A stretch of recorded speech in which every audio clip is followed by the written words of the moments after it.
So hello guys, welcome back to my channel. Polytechnic सफर में आप लोगों का स्वागत है। तो आज मैं लेकर आया हूँ पॉलिटेक्निक एंट्रेंस एग्जाम के लिए केमिस्ट्री का चैप्टर नंबर 5 जिसका नाम है अम्ल क्षार लवण। इसके बारे में हम डिटेल्स के साथ पढ़ने वाले हैं। और हाँ, जिन बच्चों को ये 5 चैप्टर ही यूट्यूब पर पढ़ाया जाएगा, ठीक है, यही 5 चैप्टर यूट्यूब पर पढ़ाया जाएगा। और जिन बच्चों को पूरा चैप्टर पढ़ना है जो हमारे ऐप पर आ सकते हैं। ऐप पर आपको 199 रुपये का कोर्स है, वो खरीद कर आप लोग, अभी ये 299 का था बट इसका ऑफर चल रहा है, इसको 199 रुपये में कर दिया हूँ, जो कि आपको वहाँ पर chapter wise video solution plus PDF test सब कुछ फ्री वहाँ पर मिल जाएगा, ठीक है, अनलिमिटेड। ठीक है, तो चलिए ये 5वां चैप्टर आपको यूट्यूब पर ही मिल जाएगा। तो चलिए इसको शुरू करते हैं। तो इसका नाम क्या है? अम्ल क्षार लवण। अब अम्ल और क्षार और लवण, इसके बारे में हम डिटेल्स के साथ पढ़ने वाले हैं। देखो, अम्ल क्या होता है? सबसे पहले तो आप लोग जानते हो कोई भी खट्टा पदार्थ होता है जो कि अम्ल होता है, ठीक है। कोई भी अगर जैसे मतलब कड़वा होता है तो वो क्षार की तरह हो जाता है। जैसे नमकीन टाइप का होता है वो लवण हो जाता है, ठीक है। ये मैं आपको एक फ्लो में बता दिया हूँ। अब चलिए एकदम अच्छी तरीके से समझते हैं। देखो यहाँ पर अम्ल क्या होता है? अम्ल होता है, एक वैज्ञानिक थे उनके अनुसार, ठीक है, यहाँ पर एक वैज्ञानिक एरेनियस के अनुसार अम्ल वह पदार्थ है, ठीक है, क्या पदार्थ है? जो जल में घुलकर H+ देता है। क्या देता है? जल में घुलता है। जैसे ही कोई भी अम्ल है वो जल में घुलेगा तो वो क्या देगा? H+ देता है। जैसे कि यहाँ पर सल्फ्यूरिक अम्ल को ले लो, ठीक है, और यहाँ पर क्या है? हाइड्रोजन साइनाइड, ठीक है, हाइड्रोजन साइनाइड ये भी एक अम्ल है। उसके बाद हाइड्रोक्लोरिक अम्ल ले लो, ठीक है। उसके बाद क्या होता है? HF मतलब हाइड्रोफ्लोरिक अम्ल, ठीक है। अब इसको ले लो तो ये क्या होगा? ये कैसा टूटेगा? ये टूटेगा जल के साथ, अगर इसे जोड़ दोगे तो ये टूटेगा H+ और Cl में, ठीक है, दोनों घुल जाएंगे और H+ Cl में टूट जाएंगे, ठीक है। ऐसा तो H+ आपको देता है। अम्ल क्या देता है? हमेशा H+ आपको देता है, ये चीज़ ध्यान में रखिएगा। और स्वाद में कैसा होता है? खट्टा होता है। कैसा होता है? स्वाद में खट्टा होता है। और यहाँ पर आप लोग 2 वैज्ञानिक और थे, ठीक है, इन्होंने बताया अम्ल क्षार लवण के बारे में, ठीक है। अब ये 2 वैज्ञानिक क्या कह रहे थे उसके बारे में जान लीजिए। पहले वैज्ञानिक कौन थे? ब्रिस्टर लैरी के अनुसार अम्ल वह पदार्थ है जिसमें प्रोटीन प्रदान करने की क्षमता होती है, ठीक है। अम्ल ऐसा पदार्थ है जिसमें प्रोटीन को प्रदान करने की, ठीक है, क्षमता होती है। अम्ल में ना प्रोटीन पाया जाता है, ठीक है, ये चीज़ इन्होंने बताया। उसके बाद लुईस, ठीक है, उसके बाद एक वैज्ञानिक आए लुईस। इनके अनुसार वह पदार्थ है जो इलेक्ट्रॉन की निर्जन जोड़ता है या ग्रहण करता है, ठीक है। इलेक्ट्रॉन को ये क्या करेगा? ग्रहण करेगा, ठीक है, निर्जन को जोड़ी ग्रहण करता है, ठीक है। ये जो आपका लुईस ने बताया। 2 वैज्ञानिक थे।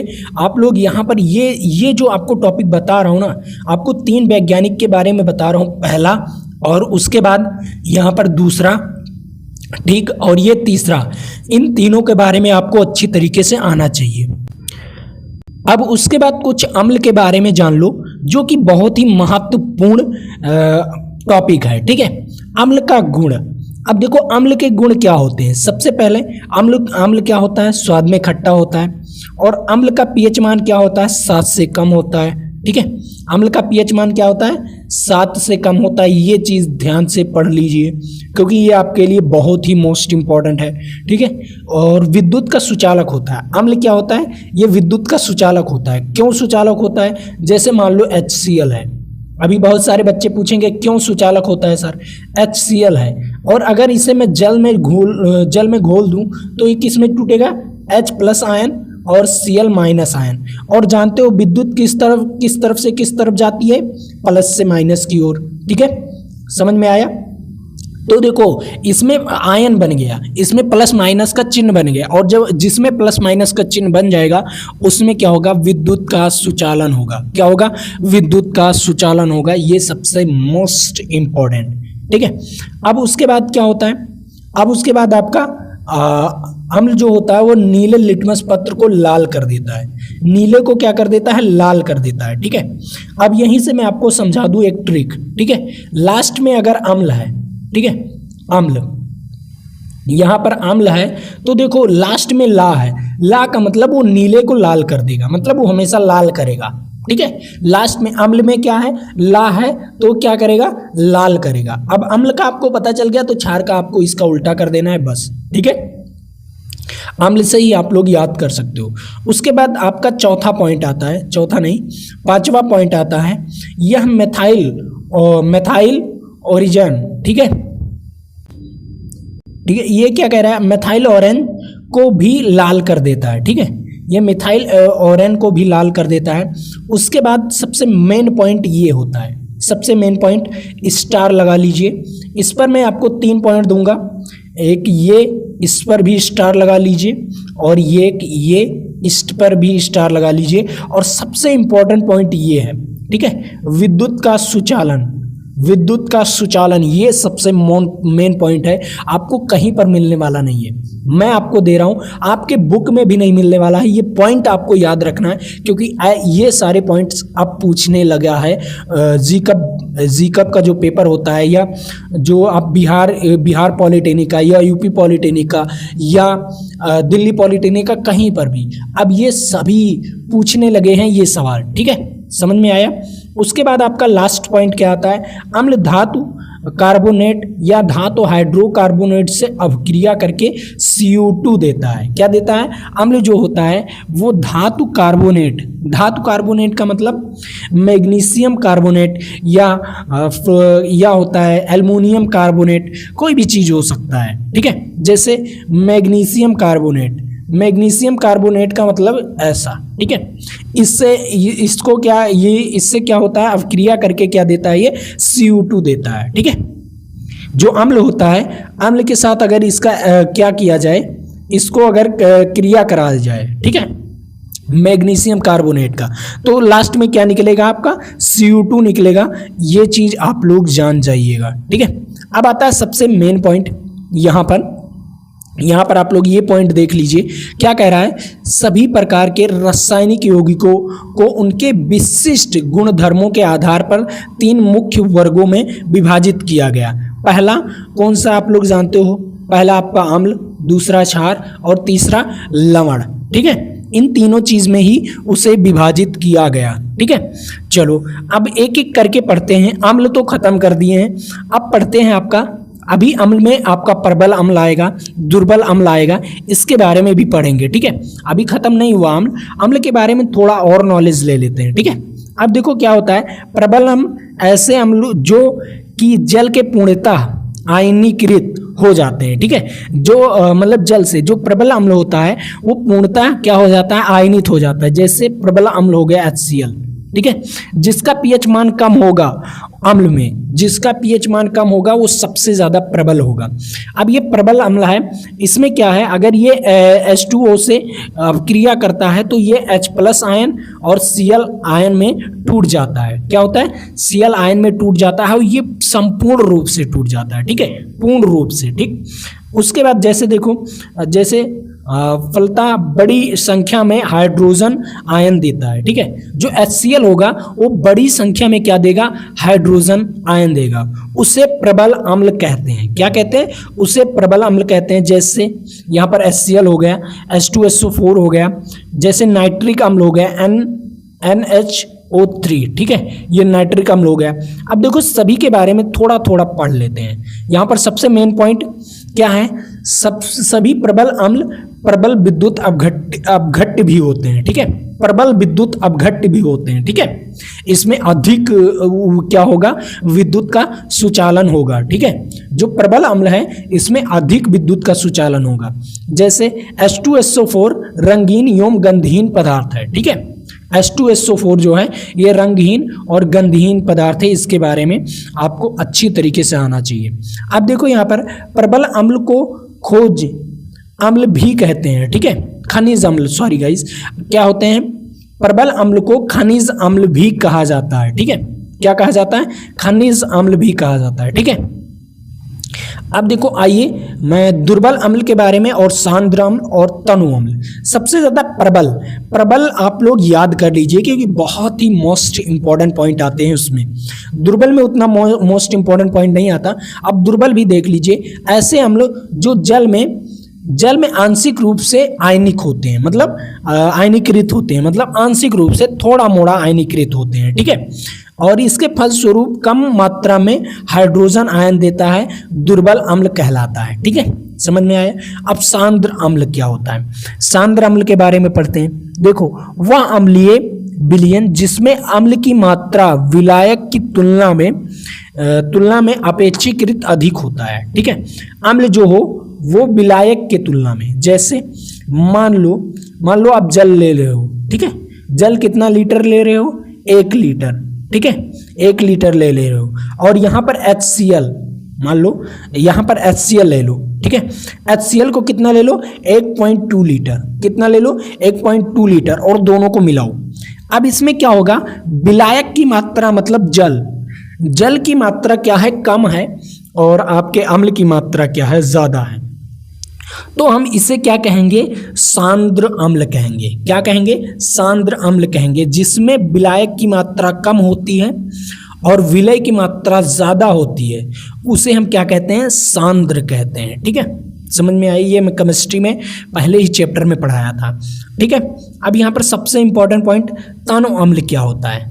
जिसमें क्या होता है? विलायक की मात्रा अधिक होती है और विलय की मात्रा कम। देखो यहाँ पर ऐसे अम्लीय विलयन जिसमें अम्ल की मात्रा विलायक की तुलना में, ठीक है, अपेक्षाकृत कम होती है, मतलब अपेक्षाकृत उसके आसपास ही अपेक्षाकृत कम होती है, ठीक है। जैसे मान लो HCl को ले लो 1 लीटर, ठीक है। क्या ले लो? HCl को ले लो 1 लीटर और क्या ले लो? यहाँ पर H2O को ले लो 1.2 लीटर। क्या ले लो? 1.2 लीटर। अब यही है अपेक्षाकृत कम मात्रा में, तो उसे हम क्या कहेंगे? तनु अम्ल कहेंगे। समझ में आया? ऐसे ही आपका क्षार में होगा, ठीक है। ऐसे ही सांद्र क्षार या तनु क्षार ऐसे ही होगा, ठीक है। समझ में आया? अब देखो यहाँ पर कुछ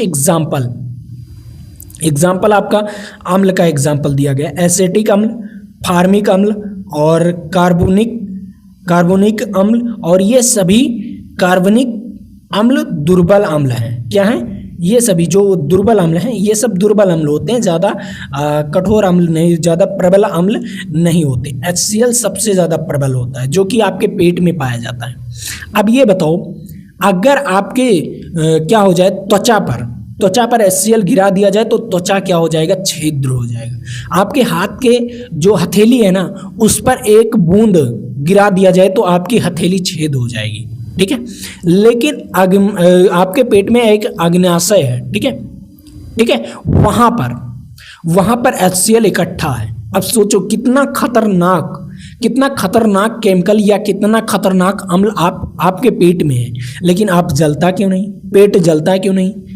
वहां से निकलता क्यों नहीं? उसमें एक मेम्ब्रेन होता है, ठीक है। मेम्ब्रेन का मतलब एक परत होती है। आप में कोई एक मेम्ब्रेन, बायोलॉजी इतना ज़्यादा आता नहीं, बट मेम्ब्रेन होता है, मतलब एक परत होती है, ठीक है। उस परत के अंदर होता है वो परत क्या होती है? HCl को छिद्र नहीं करने देती, ठीक है। समझ में आया? छिद्र नहीं करने देती, वही होता है आपका। अब उसके बाद अम्लता का क्रम क्या होगा? यहाँ पर आप लोग देख लीजिए, ठीक है। सबसे पहले ये इंपॉर्टेंट देख लीजिए, अम्लता का क्रम, ठीक है। सबसे ज़्यादा खतरनाक अम्ल कौन सा होता है? HI, ये सबसे ज़्यादा। उसके बाद HCl। देख लो, HCl सबसे बाद में है। यहाँ पर देखो, अगर ये आपके शरीर पर गिर जाए तो आपके शरीर को छेद कर देगा, ठीक है। अब यहाँ पर देख लो क्या कह रहा है, अगर आर्द्रता HCl गैस आर्द्रता मतलब इसे इतना गर्म कर दो कि HCl गैस की अवस्था में धारण कर ले, तो देखो कैल्शियम क्लोराइड युक्त नाली से गुजरा, ठीक है। कोई ये अगर HCl है, HCl को गर्म करके उसे भाप के रूप में कन्वर्ट कर दो, और भाप के रूप में कन्वर्ट करने के बाद एक पाइप है जो क्या है? कैल्शियम क्लोराइड का पाइप है, ठीक है। उसका युक्त पाइप है, से गुजारा जाए तो HCl गैस की सारी नमी खींच लेता है। जो HCl है वो गैस की सारी नमी को सोख लेता है, ठीक है, वो खींच लेता है अपनी तरफ, क्या कर लेता है, खींच लेता है, ठीक है, समझ आया। उसके बाद यहाँ पर आपका कौन सा पॉइंट, दूसरा पॉइंट, ये भी आपके लिए बहुत मोस्ट इंपॉर्टेंट है। क्या कह रहा है, चूना अम्ल से अपक्रिया, अगर जो चूना है वो अम्ल से अपक्रिया करके CO2 नहीं देता, ठीक है, क्या नहीं देता, CO2 नहीं देता, जैसे जबकि सोडियम हाइड्रोजन कार्बोनेट अम्ल से अपक्रिया करके CO2 गैस उत्पन्न करती है, ठीक है। ये भी तो एक है, ये भी एक चूने की तरह होता है, बट और सभी चूना, जो चूना होता है वो अगर HCl से अपक्रिया करता है, जैसे कौन सा चूना,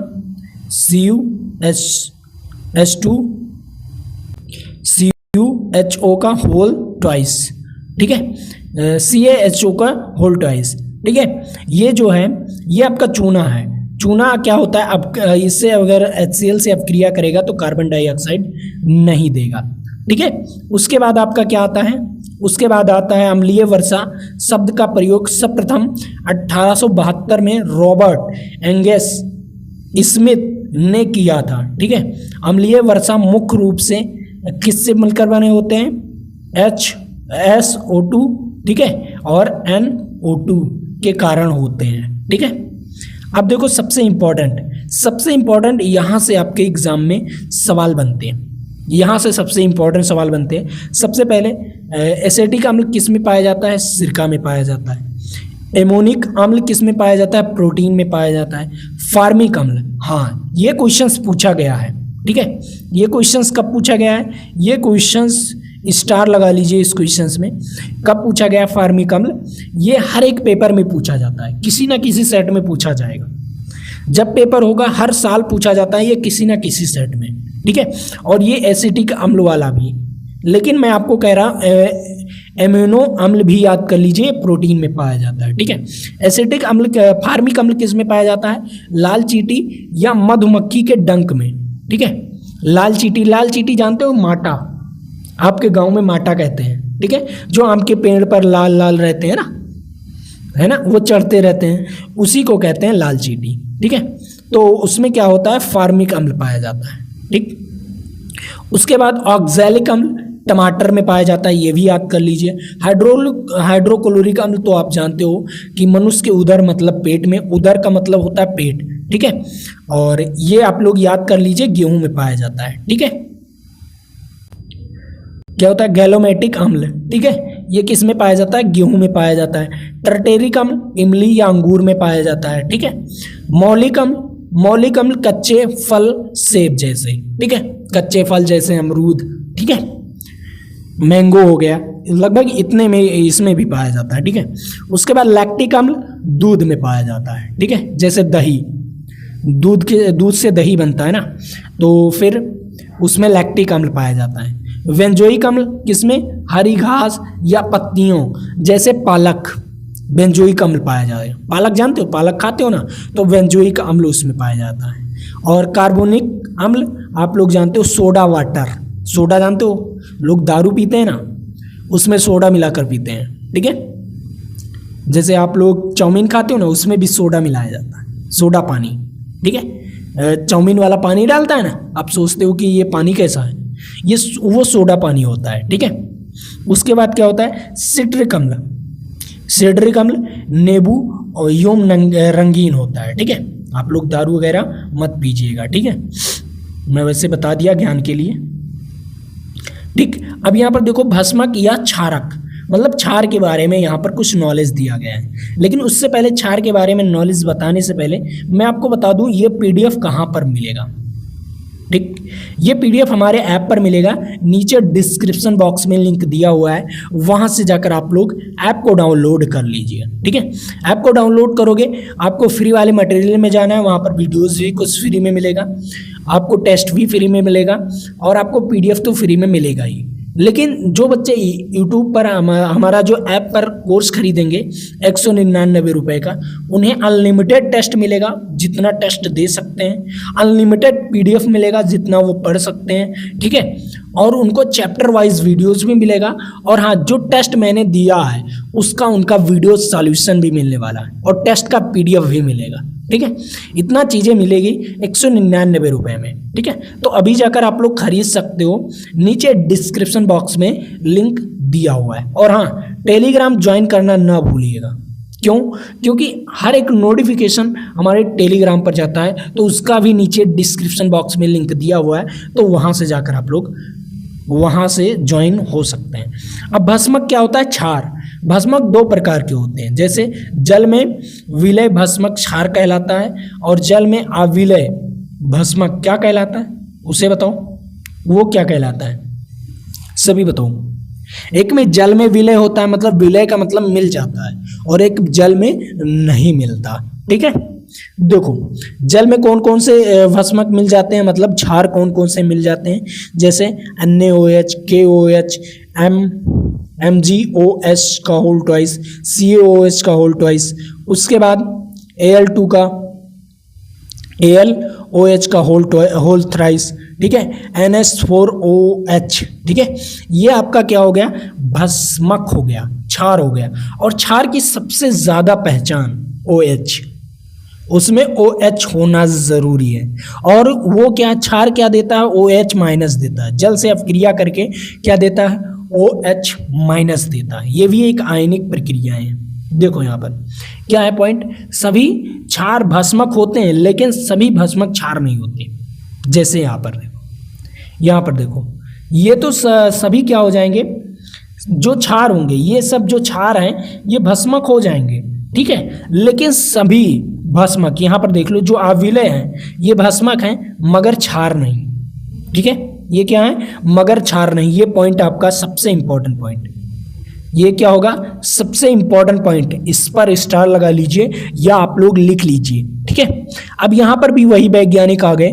सबसे पहले उन्होंने क्या बताया, जल में घुलकर क्या देता है? OH माइनस देता है। मैंने ऑलरेडी बताया था, ठीक है। क्या देता है? OH माइनस देता है। फिर से वही वैज्ञानिक, क्षार और अम्ल और लवण में वही वैज्ञानिक है, ठीक है। उसके बाद जिसमें प्रोटीन ग्रहण करने की क्षमता होती है, उसमें प्रोटीन देने की क्षमता होती थी, इसमें प्रोटीन क्या होती है? ग्रहण करने की क्षमता होती है, ठीक है। उसके बाद यहाँ पर देख लो क्या कह रहा है, जिसमें इलेक्ट्रॉन को निर्जन जोड़ी त्यागने की प्रवृत्ति होती है, मतलब इलेक्ट्रॉन को त्यागने की प्रवृत्ति होती है इसमें, ठीक है। समझ आया? अब देखो यहाँ पर क्या कह रहा है, प्रबल क्षार। अब प्रबल क्षार क्या होता है? जिसका pH मान सबसे अधिक होगा। क्या होगा? जिसका pH मान सबसे अधिक होता है वो क्या होता है? वो सबसे प्रबल क्षार होता है। अब यहाँ पर देख लो क्या है, ऐसे क्षारक जो जल में पूर्णतः विलय हो और परमाणु स्वरूप अधिक मात्रा में हाइड्रोक्साइड आयन, ठीक है, हाइड्रोक्साइड आयन उत्पन्न करती हूँ, ठीक है, हाइड्रोक्साइड, उसे हम क्या कहते हैं? प्रबल क्षार कहते हैं। जैसे यहाँ पर देखो NaOH, ये प्रबल क्षार है, KOH, ये भी प्रबल क्षार है, और इन दोनों से साबुन भी बनता है, ये चीज़ ध्यान में रखिएगा, ठीक है। इन दोनों का प्रयोग करके साबुन भी बनता है। अब देखो दुर्बल क्षार क्या होता है, यहाँ पर भी देख लेते हैं दुर्बल क्षार क्या होता है। देखो, ऐसे क्षारक जो जल में आंशिक रूप से विलय होते हैं, अर्थात कम मात्रा में हाइड्रोक्साइड आयन उत्पन्न करते हैं, उन्हें दुर्बल क्षार कहते हैं, सॉरी, ठीक है। क्या कहते हैं? दुर्बल क्षार। जैसे देखो NH4OH, ठीक है, उसके बाद CaOH का होल ट्वाइस, ठीक है, CaOH का होल ट्वाइस, ठीक। अब यहाँ पर देखो क्षार के गुण कौन कौन से? सांद्र क्षार, तनु क्षार। देखो, वह जलीय विलयन जिसमें क्षार की मात्रा अपेक्षाकृत अधिक होता है, ठीक है, उसे सांद्र क्षार कहलाता है, ठीक है। जैसे सांद्र सोडियम हाइड्रोक्साइड, सांद्र एमोनियम हाइड्रोक्साइड, ठीक है।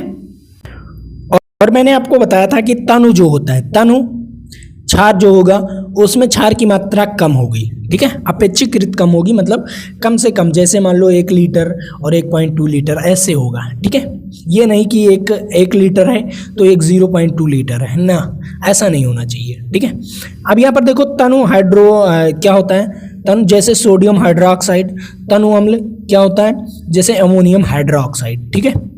या देखो यहाँ पर क्या होता है, सबसे इसका गुण और भी होता है, जो क्षार होता है इसका गुण और भी होता है, या स्वाद में साबुन जैसा तीखा होता है, ठीक है, क्या होता है साबुन की तरह तीखा होता है। उसके बाद इसके जलीय विलयन का पीएच मान 7 से अधिक होता है, मेन पॉइंट, सबसे मेन पॉइंट, ठीक है। इसका क्या होता है, जलीय विलयन का पीएच मान क्या होता है 7 से अधिक होता है, ठीक है। या विद्युत का सुचालक, ये भी विद्युत का सुचालक होता है, सबसे मेन पॉइंट। उसके बाद यह लाल लिटमस पत्र को नीला कर देता है, क्या कर देता है, लाल को नीला कर देता है। मैंने अम्ल के बारे में बताया, अम्ल क्या कर देता है, लाल कर देता है, ठीक है, और ये नीला कर देता है, ठीक, समझ में आया, लाल को नीला कर देता है। अब यहाँ पर देखो मेथिल ऑरिजिन को पीला कर देता है, ठीक है, देखो ये सबसे मेन पॉइंट, मेथिल ऑरिजिन को पीला कर देता है। और क्या है यहाँ पर क्या होता है, देखो फिनाफेथिलीन को गुलाबी कर देता है, मेन पॉइंट, इस पर स्टार लगा लीजिए, इस पर 5 नहीं 6-7 स्टार लगा लीजिए, ठीक है, ये पॉइंट आपको याद कर लेना है। उसके बाद आपका आता है लास्ट पॉइंट, मिट्टी की क्षारता को घटाने के लिए जिप्सम का प्रयोग किया जाता है, मिट्टी की क्षारता को घटाने के लिए जिप्सम का प्रयोग किया जाता है, और जिप्सम का सूत्र होता है CaSO, क्या होता है CaSO4 का होल 2H2O, ठीक है, CaSO4 का होल 2 क्या होता है CaSO4 और फिर 2H2O, ये जिप्सम होता है, ठीक। अब यहाँ पर देखो जब अम्ल में, ठीक है, जब अम्ल में क्षार मिलाते हैं, ठीक है, तो उनकी अम्लता घट जाती है तथा पीएच मान बढ़ जाता है, ठीक। अम्लता क्या होती है, अम्लता घट जाती है और पीएच मान बढ़ जाता है, क्यों, क्योंकि जो 7 से कम, अम्ल क्या होता है 7 से कम होता है, ठीक है, अम्ल क्या होता है 7 से कम होता है, मतलब अम्लता घटेगा तो ये 7 से अधिक होगा ना, तभी तो पीएच मान बढ़ेगा। जैसे अगर अम्ल और क्षार को मिला दिया गया और वो क्या हो गया, लवण हो गया, और लवण का पीएच मान क्या हो जाएगा 7, लेकिन आपके अम्ल का पीएच मान क्या होगा 6.99 तक हो सकता है, ठीक है, बट 7 नहीं हो सकता, ठीक, यही होता है।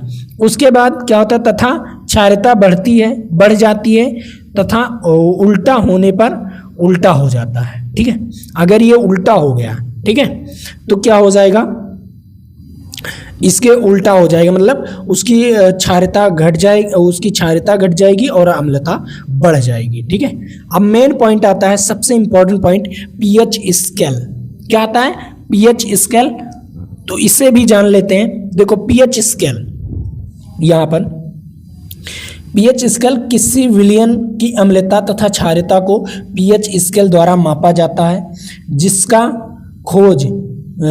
खोज 1909 में हुआ था, ठीक है, किसने किया था, यहाँ पर आप लोग देख सकते हो, वैज्ञानिक का नाम, बहुत ही अच्छे वैज्ञानिक थे ये, ठीक है, कौन थे, सोरेनसन, ठीक है, इन्होंने क्या किया था, अच्छी तरीके से खोज किया था पीएच स्केल का। अब देखो पीएच स्केल में पी का मतलब पोटेंज, ठीक है, पोटेंज, ठीक, को निरूपित करता है, जिसका अर्थ है शक्ति, क्या करता है, शक्ति को निरूपित करता है, पी जो है शक्ति को निरूपित करता है। अब यहाँ पर एक चित्र आपको दिया गया है, सबसे इंपॉर्टेंट चित्र, ठीक है, इस चित्र को आप लोग जरूर याद कर लीजिए।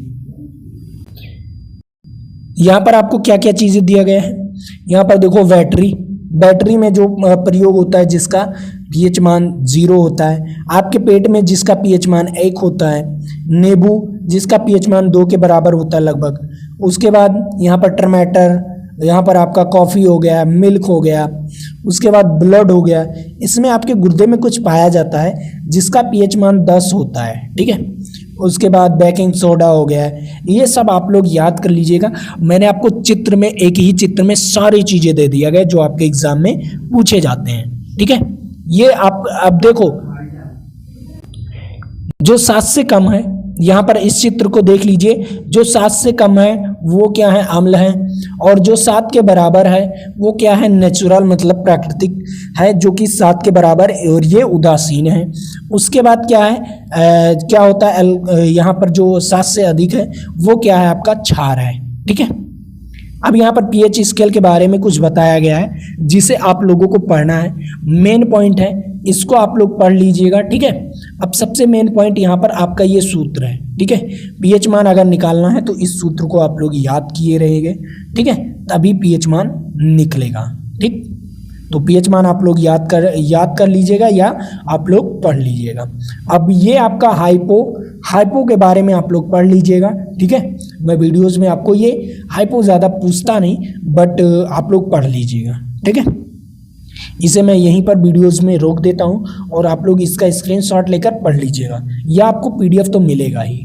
ठीक है, पीडीएफ मिलेगा तो आप लोग पीडीएफ से भी पढ़ सकते हो, और हाँ, जो कोर्स खरीदना चाहते हैं वो जाकर मेरा कोर्स खरीद सकते हैं। अभी ऑफर चल रहा है, 199 रुपये में है, तो आप लोग खरीद सकते हैं। नीचे डिस्क्रिप्शन बॉक्स में ऐप का लिंक दिया हुआ है। तो चलिए, आज के लिए इतना ही। जय हिंद, जय भारत। फिर मिलेंगे आपके साथ अगले वीडियो में।